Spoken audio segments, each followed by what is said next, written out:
विषय हिंदी, पुस्तक वसंत भाग 1, पाठ 16 वन के मार्ग में। कवि तुलसीदास जी। कवितावली अयोध्या कांड से। व्याख्यान 1। बच्चों, आज हम वसंत पुस्तक से पाठ 16 वन के मार्ग में पढ़ेंगे। इसके कवि हैं तुलसीदास जी और ये कवितावली अभी अयोध्या कांड से ली गई है। यानी जो अयोध्या कांड था उसमें से थोड़ा सा भाग इस कविता का है। तो बच्चों, इस पाठ में, इस कविता में क्या बताया गया है? 2 सवैये हैं, उन 2 सवैयों का वर्णन यहां इस पाठ में किया गया है। तो देखिए, तुलसीदास जी ने इन सवैयों में वन के मार्ग में जाते हुए श्री राम और सीता का सुंदर चित्रण किया है। प्रथम सवैये में उन्होंने बताया है कि सीता और राम वन में जाने के लिए नगर से निकले। दूसरे सवैये में तुलसीदास जी ने सीता और श्री राम के आपसी प्रेम का सुंदर चित्रण किया है। बच्चों, तुलसीदास जी ने इन सवैयों में श्री राम और सीता के वन में जाने का वर्णन और उन दोनों के आपसी प्रेम का वर्णन इन सवैयों में किया है। तो कवितावली को शुरू करने से पहले हम पढ़ेंगे कुछ शब्द अर्थ। तो देखिए, अर्थ पढ़ेंगे। पुर नगर, निकसी निकली, रघुबीर बधू सीता जी, धीर धैर्य, मग रास्ता, डग कदम, भाल मस्तक। तो बच्चों, पुर होता है नगर, निकसी निकली, रघुबीर बधू हम यहाँ श्री राम की पत्नी भी कह सकते हैं या सीता जी भी लिख सकते हैं। धीर होता है धैर्य या धीरज। मग रास्ता, डग कदम पैर जो कहते हैं हम, भाल मस्तक या ललाट। आगे देखिए बच्चों, कितना, पर्णकुटी पत्तों की बनी कुटिया, कित कहां, तिये पत्नी, आतुरता व्याकुलता, चारु सुंदर, लखन लक्ष्मण, काढ़ना निकालना, कंटक कांटा। तो बच्चों, केतिक होता है कितना और पर्णकुटी पत्तों की बनी कुटिया। पर्ण यानी पत्तों, कुटी यानी कुटिया, तो पत्तों की बनी कुटिया। कित कहां, तिये होता है पत्नी, आतुरता व्याकुलता, चारु सुंदर, लखन लक्ष्मण, काढ़ना निकालना और कंटक कांटा। आगे देखिए,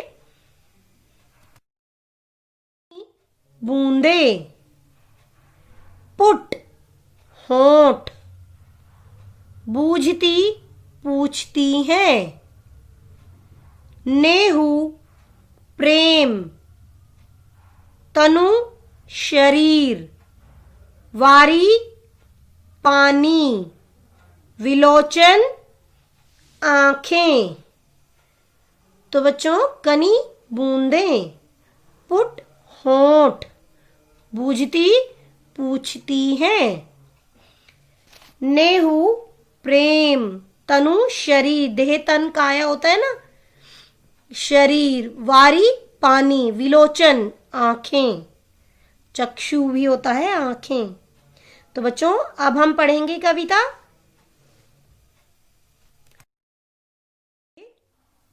पुर ते निकसी रघुबीर बधू धरी धीर दये मग में डग द्वौ झलकी भरी कनी जल की पुट सूखी गए मधुराधर वे फिरी बूझती हैं चलनो अब केतिक। तो इन सवैयों को पढ़ना भी एक कला है। तो देखिए बच्चों, पुरते निकसी रघुबीर बधू धरी धीर दये मग में डग द्वौ झलकी भरी भाल कनी जल की पुट सूखी गए मधुराधर वे फिर बूझती हैं चलनो अब केतिक।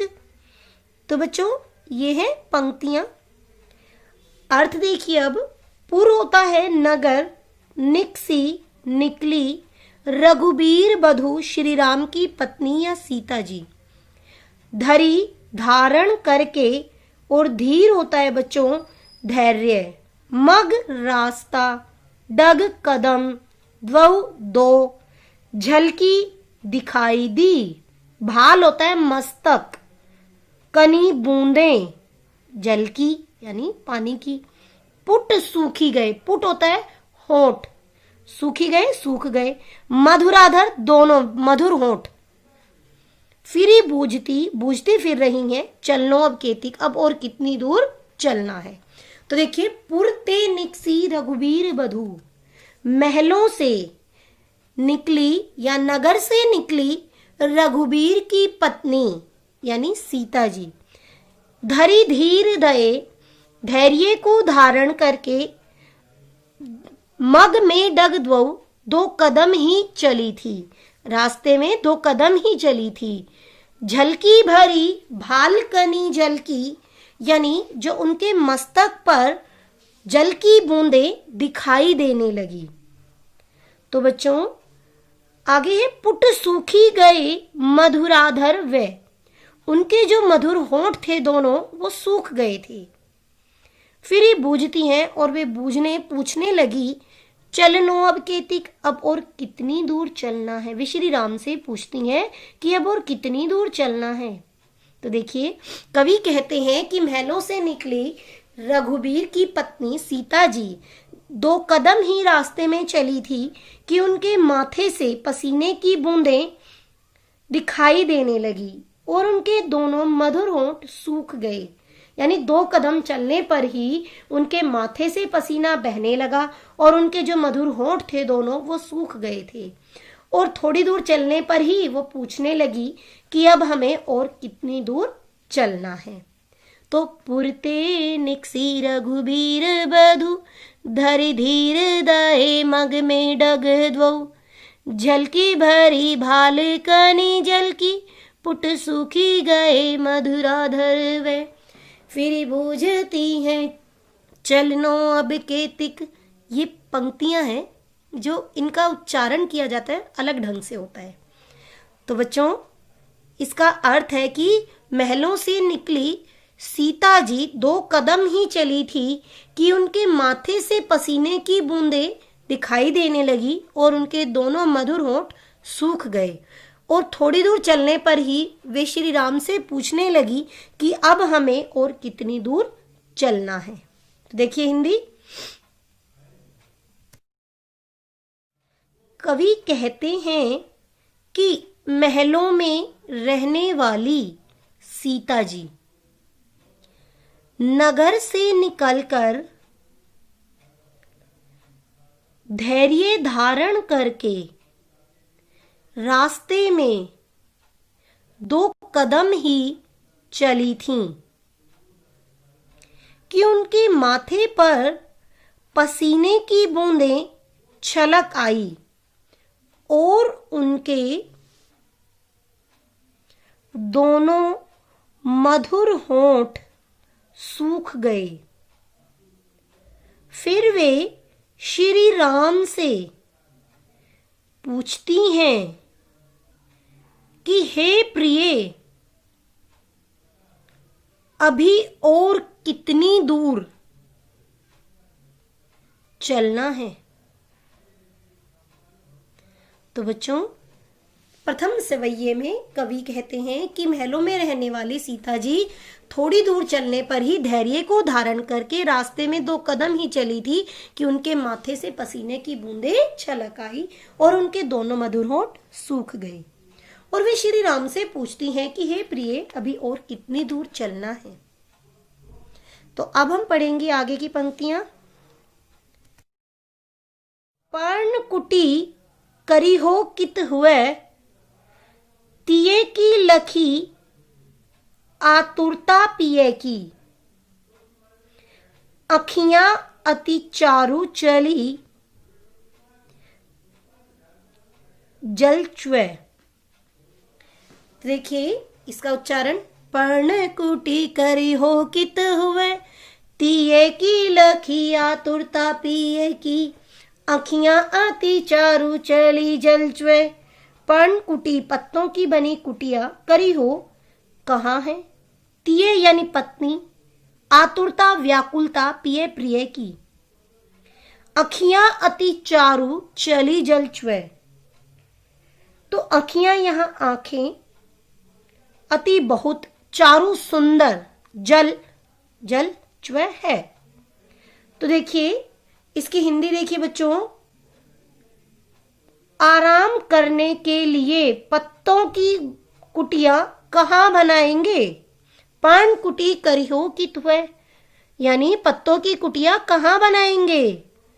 तिये की लखी आतुरता पिए की। सीता जी की व्याकुलता देखकर श्री रामचंद्र जी की आंखों से आंसू बहने लगे। देखिए पर्णकुटी करी हो कित है, अभी उन्होंने पूछा था कि अभी और कितनी दूर चलना है। तो उसके बाद वे पूछती हैं कि आराम करने के लिए हम पत्तों की कुटिया कहाँ बनाएंगे। तिये की लाखी आतुरता पिए की। श्री राम की पत्नी सीता जी की व्याकुलता देखकर, अपनी पत्नी की व्याकुलता देखकर श्री रामचंद्र जी की अखियां अति चारु चली जल चुए, उनकी सुंदर आंखों से आंसू बहने लगे। उन्हें ऐसा महसूस होने लगा कि ये थक गई हैं। उन्हें लगा कि अभी तो इन्होंने पूछा कि अभी और कितनी दूर चलना है, और अब ये पूछ रही हैं कि आराम करने के लिए हम पत्तों की कुटिया कहाँ बनाएंगे। इन शब्दों को सुनकर उनकी सुंदर सुंदर आंखों से आंसू बहने लगे। तो देखिए अब इसकी हिंदी बच्चों,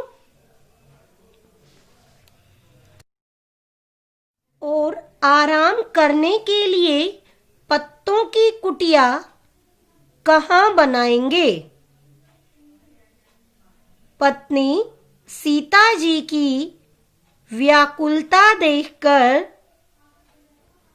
श्री राम की सुंदर आंखों से आंसू बहने लगे।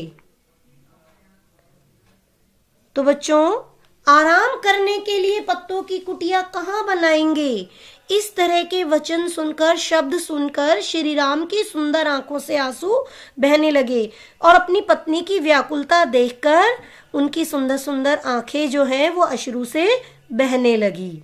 तो बच्चों आगे देखिए पंक्तियां, आगे की पंक्तियां। जल को लेने लखन है लारी का, परिखो पिए छां, घरीक है ठाडे, पोंछी पसेऊ बयारी करऊं, अरु पाए पखारे हूं भू भूरी डाढ़े। तो जल को लेने लखन है लरी का, परिखो पिए छां, घरीक है ठाडे, पोंछी पसेऊ बयारी करूं, अरु पाए पखारे हूं भूभरी डाढ़े। तो जल को लेने लखन है लरिका, लखन यानी लक्ष्मण जी, लरिका लड़का, परिखो इंतजार करना, पिए प्रिय, छां घरिक, घरिक होता है एक घड़ी का समय, ठाडे खड़े होकर, पहुंची पहुंचना, पसेऊ पसीना, बयारी हवा। पाए पखारे हूं होता है धोना। भू भरी गर्म रेत। तो बच्चों जल को लेने लखन है लरिका, यानी लक्ष्मण जी जल को लेने गए हैं। परीखो पिए, हे प्रिय इंतजार करो, छा घरिक है हुए ठाड़े। एक घड़ी छाया में खड़े होकर इंतजार करो, यानी लक्ष्मण जी जल लेने गए हैं, इतने आप इंतजार, छाया में खड़े होकर उनका इंतजार कर लो एक घड़ी। पहुंची पसेऊ बयारी करो, मैं आपके माथे का पसीना पोंछूंगी और आपको हवा करूंगी। तो सीता जी कहती हैं कि जब तक लक्ष्मण जी जल लेने गए हैं तब तक एक घड़ी छाया में खड़े होकर आप इंतजार कर लो, मैं आपके माथे का पसीना पोंछ दूंगी और आपको हवा करूंगी। अरु पाए पखारे हूं भूभरी डाढ़े। भूभरी होता है बच्चों गरम रेत में, जो आपके पैर गरम रेत में जल गए हैं। पखारे हूं धोना, यानी जो आपके पैर गरम रेत में जल गए हैं मैं उन्हें धो दूंगी। आप एक घड़ी लक्ष्मण जी का इंतजार कर लीजिए छाया में खड़े होकर, मैं आपके माथे का पसीना पोंछ दूंगी और आपको हवा करूंगी। और जो आपके पैर गरम रेत में जल गए हैं मैं उन्हें धोऊंगी। तो सीता जी लक्ष्मण जी के जल लेने जाने के समय का वर्णन श्री राम के सामने इस प्रकार करती हैं कि हे प्रिय, जब तक लक्ष्मण जी जल लेकर आए तब तक आप एक घड़ी छाया में खड़े होकर उनका इंतजार कर लीजिए, मैं आपके माथे का पसीना पोंछ दूंगी और आपको हवा करूंगी। और जो आपके पैर गरम रेत में जल गए हैं मैं उन्हें धोऊंगी। तो देखिए बच्चों, अब इसकी हिंदी। सीता जी श्री राम से कहती हैं, लक्ष्मण जी बालक हैं, वे जल को लेने गए हैं, तब तक कहीं छाया में एक घड़ी खड़े होकर उनका इंतजार कर लीजिए, आपका पसीना पोंछकर मैं हवा करूंगी और पैर जो गरम बालू में जल गए हैं उनको धोऊंगी।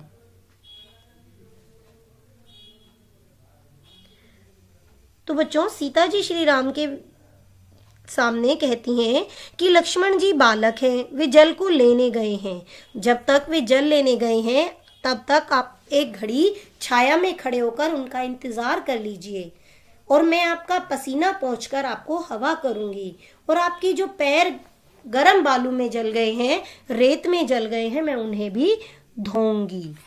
तो आगे की पंक्तियां देखिए बच्चों। अब तुलसी रघुबीर पियाश्रम जानी के, बैठी बीलम लो कंटक काढ़े। जानकी नाहा को नेह लखियो, पुलको तनुबारी बिलोचन बाढ़े। तो बच्चों, तुलसी रघुबीर पियाश्रम जानी के, बैठी बीलम लो कंटक काढ़े। जानकी नाह को नेह लखियो, पुलको तनु बारी बिलोचन बाढ़े। तो बच्चों विलंब होता है देरी, कंटक कांटा,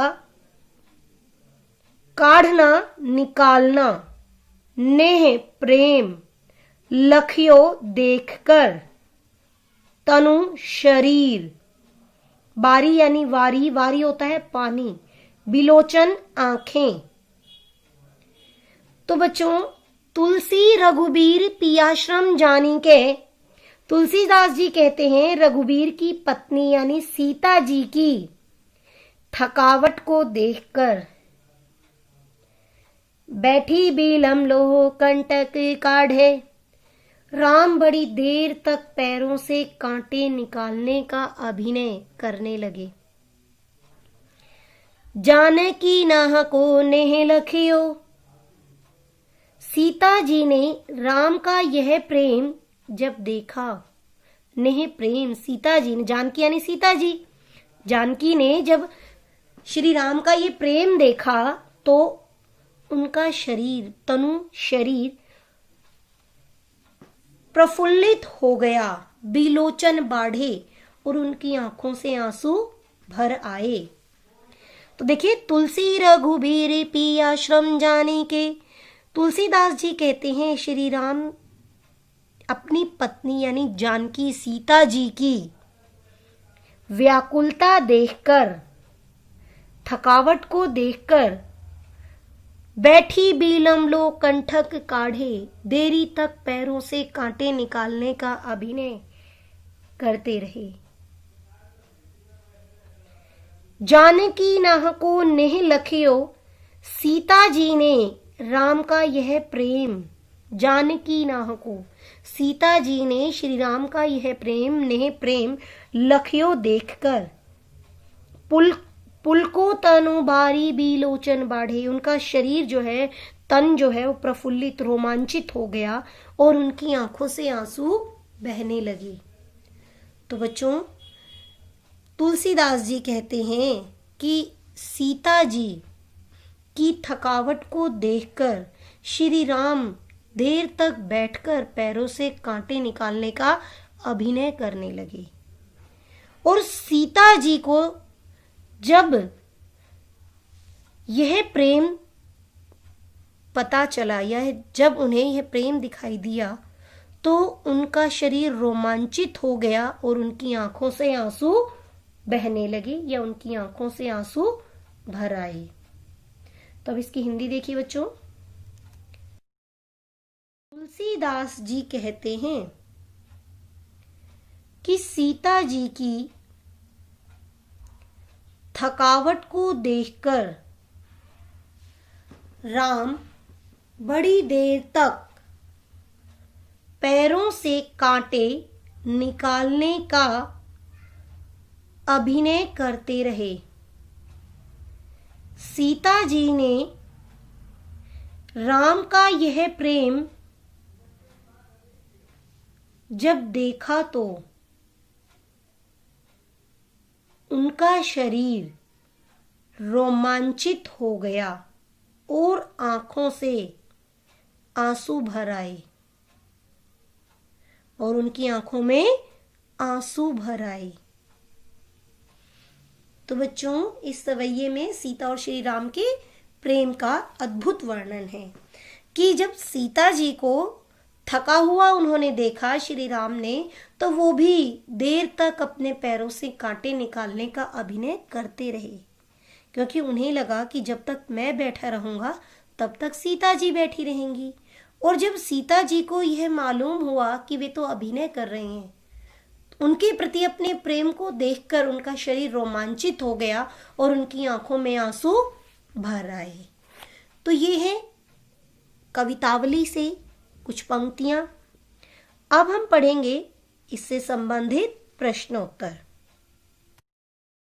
प्रश्न 1, नगर से बाहर निकलकर 2 पग चलने के बाद सीता जी की क्या दशा हुई?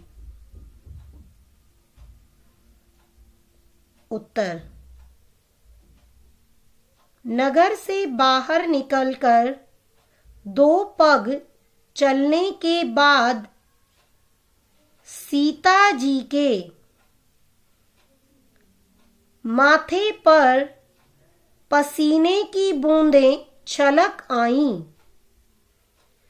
तथा उनके मधुर होंठ सूख गए।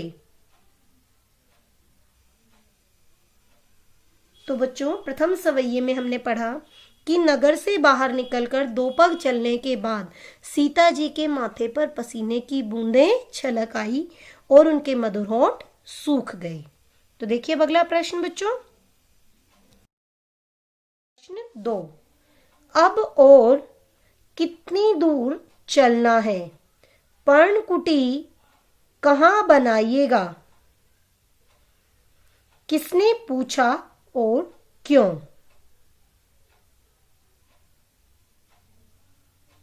उत्तर, अब और कितनी दूर चलना है?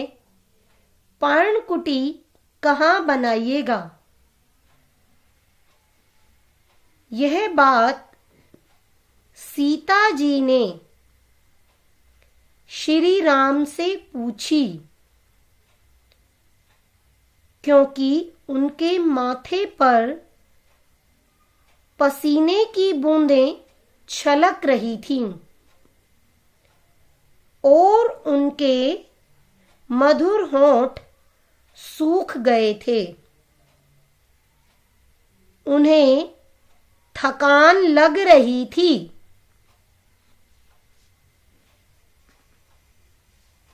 तो बच्चों, अब और कितनी दूर चलना है? पर्णकुटी कहाँ बनाइएगा?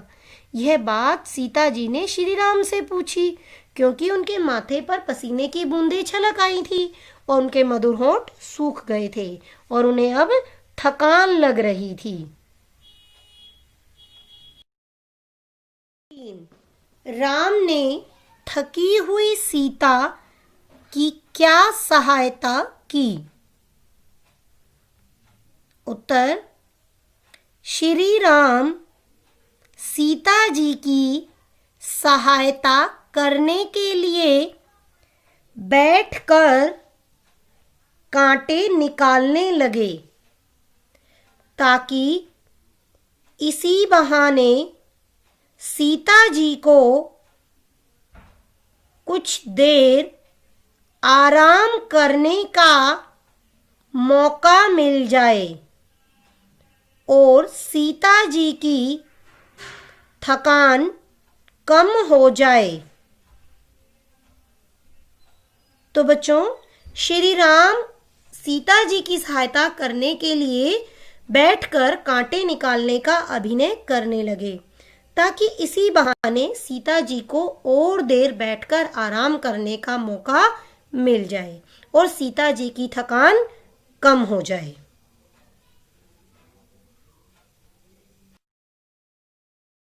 पाठ के आधार पर वन के मार्ग का वर्णन अपने शब्दों में करो।